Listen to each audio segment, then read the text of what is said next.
Pendant des années, j'ai littéralement cru que j'étais condamné à être fatigué. Et même si je faisais mes 8 heures par nuit, que je mangeais relativement bien et que je faisais du sport et même du yoga, j'étais tout le temps à plat.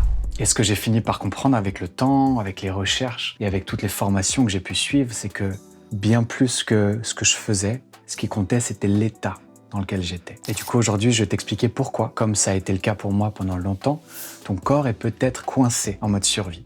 En quoi ça draine ton énergie et surtout, on va voir ensemble un plan simple en 3 étapes pour sortir progressivement et je te le souhaite durablement de l'épuisement. Alors j'aime beaucoup approcher l'énergie avec la notion de budget. D'un côté, l'énergie disponible qui va être créée dans tes cellules, la fameuse ATP, et de l'autre, tes dépenses, c'est-à-dire toute l'énergie que tu vas dépenser pour ta digestion, pour la réparation de tes cellules, évidemment pour le cerveau qui en consomme beaucoup avec les pensées. Mais le problème, évidemment, il intervient quand le corps passe en déficit, c'est-à-dire quand tu te mets à dépenser plus d'énergie que tu n'en crées. Et ce moment-là, il est beaucoup plus fréquent qu'on ne le pense et il va contraindre forcément ton corps à prioriser. Parce que quand ton énergie, elle passe dans le rouge, ça oblige ton corps à s'adapter. Et comme tu le sais peut-être, la priorité de ton corps, c'est pas ton bonheur, ton épanouissement, c'est bien sûr de te maintenir en vie. Et c'est là que le système nerveux entre en jeu. Alors le système nerveux, il a la cote. Aujourd'hui, on en parle de plus en plus. Et tu as sûrement peut-être déjà entendu parler de la branche sympathique et de la branche parasympathique de ton système nerveux autonome. D'un côté, la branche sympathique, c'est celle qui s'active dès que tu as besoin de faire, d'activer, ou plus précisément et plus intensément lorsque tu es face à une menace ou à un danger. C'est vraiment cette branche sympathique, un peu comme la pédale d'accélération sur une voiture, qui va mettre en action et qui va te permettre de puiser dans tes ressources et même d'en créer. De façon complémentaire, la branche parasympathique permet de ralentir l'accélérateur pour justement freiner et à revenir dans un mode dans lequel ton corps va pouvoir digérer, récupérer et rentrer dans des mécanismes et processus de réparation. Et c'est important de comprendre qu'il n'y a pas un bon et un mauvais système. Les deux sont indispensables à ta survie. Le système sympathique, comme on l'a vu, pour répondre à un stress, et le système parasympathique pour te permettre de récupérer une fois le danger passé. Le problème, c'est qu'aujourd'hui, on vit dans une civilisation hyper connectée, hyper stressée, dans laquelle le mental, les ruminations et toutes les problématiques qu'on peut engendrer et ruminer, et donc comme ça, sans s'en rendre compte, du matin jusqu'au soir. Depuis le moment où tu allumes tes notifications et tes réseaux sociaux, jusqu'au moment où tu vas te coucher. Surtout si tu ramènes le téléphone dans ton lit, tu peux passer comme ça ta journée en état d'alerte. Comme si, dans ton environnement direct, ton système nerveux percevait un danger. Parce que ce qui est important de comprendre, c'est que ton système, il ne fait pas la différence entre un danger réel, un danger perçu, et peut-être un email de ton boss qui va générer les mêmes sécrétions d'hormones, de neurotransmetteurs et de réactions de survie qu'un animal. Et comme on l'a vu précédemment, lorsque tu es en mode survie, tu ne peux pas être en mode régénération. Donc finalement, tant que tu as les 2 doigts branchés dans la prise et que tu es en alerte permanente, c'est comme des fuites d'énergie. Ton corps ne peut pas se poser. Donc pour résumer, le problème, c'est pas tant le stress auquel ton corps a appris à s'adapter. Le problème, c'est de ne jamais en sortir et de garder les 2 doigts dans la prise. Donc pour t'aider à sortir de cette spirale infernale, je vais te proposer un protocole assez simple en 3 étapes. Donc la première étape, c'est à la fois la plus simple et en même temps, je dirais la plus importante. Et c'est parfois la simplicité de certaines techniques qui fait que c'est bon, je connais, je l'ai entendu 100 fois et qui fait que parfois on n'applique pas. Alors que c'est vraiment un point de départ pour intégrer durablement des changements. Cette première étape, c'est prendre conscience de l'état dans lequel tu es. Et pour ça, je te propose quelque chose d'assez simple. Sur ton téléphone, tu vas calibrer une alarme toutes les 2 heures. Et dès que ton alarme sonne, tu prends un temps, si tu le peux, pour fermer les yeux et surtout pour sentir. Premièrement, comment se place mon souffle? C'est-à-dire, est-ce que je respire par le nez ou par la bouche? Est-ce que ma respiration est plutôt abdominale, plutôt basse et ventrale? Ou est-ce que je me surprends en train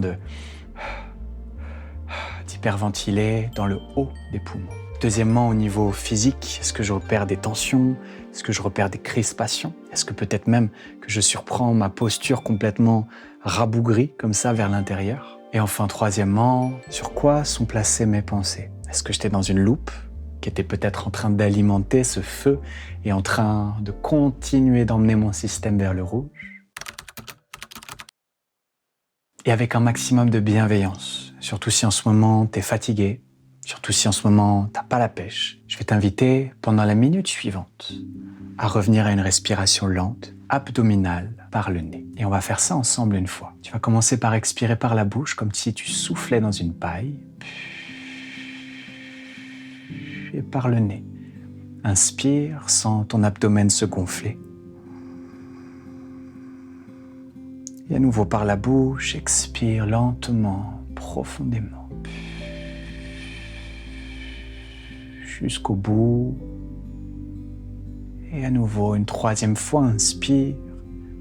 Ton abdomen se gonfle.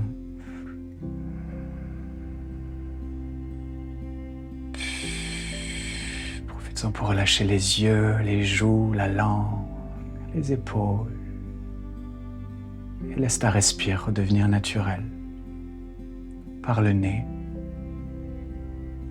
En observant si cette petite minute de respiration seulement a peut-être déjà changé un petit peu la qualité de ce moment et de la façon dont ton corps naturellement vient respirer. Donc ça, c'était les 2 premières étapes. Premièrement, j'observe.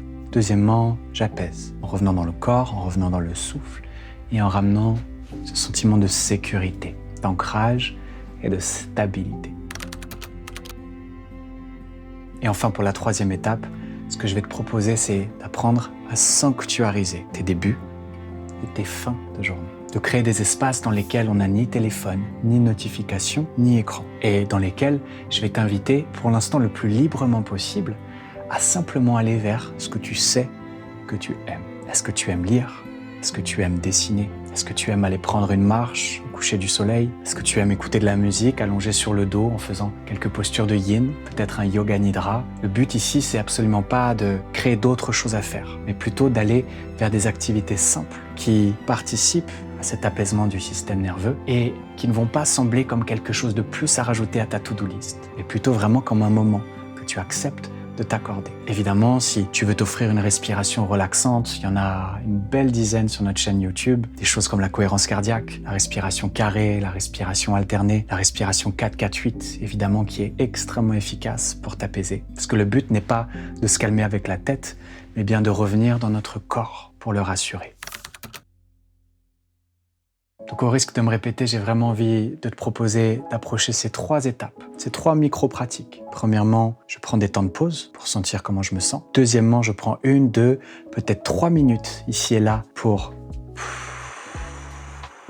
ralentir et me poser. Et troisièmement, en début et en fin de journée, je prends un temps de 10, 20, peut-être 30 minutes pour sanctuariser et ancrer encore plus profondément cette nouvelle identité. Et pour t'aider à ça, tu trouveras en description un lien pour télécharger gratuitement une respiration de quelques minutes. C'est assez court, mais je te promets que si tu réussis à implémenter ça 2, 3, peut-être 4 fois dans tes journées, tout va changer. Et ton système nerveux va vraiment pouvoir retrouver une autre puissance, une autre saveur et une autre agilité. Et si tu en ressens l'appel, tu peux aussi nous rejoindre pour la médecine du souffle. Un programme de 5 semaines pour aller beaucoup plus loin, non seulement dans l'aspect théorique, mais aussi bien entendu sur l'aspect pratique. Tu trouveras toutes les infos en description. On espère sincèrement que cette vidéo pourra t'aider et surtout te redonner courage, te redonner espoir et surtout te redonner l'envie de pratiquer. Encore une fois, non pas pour rajouter sur un système déjà fatigué, mais surtout pour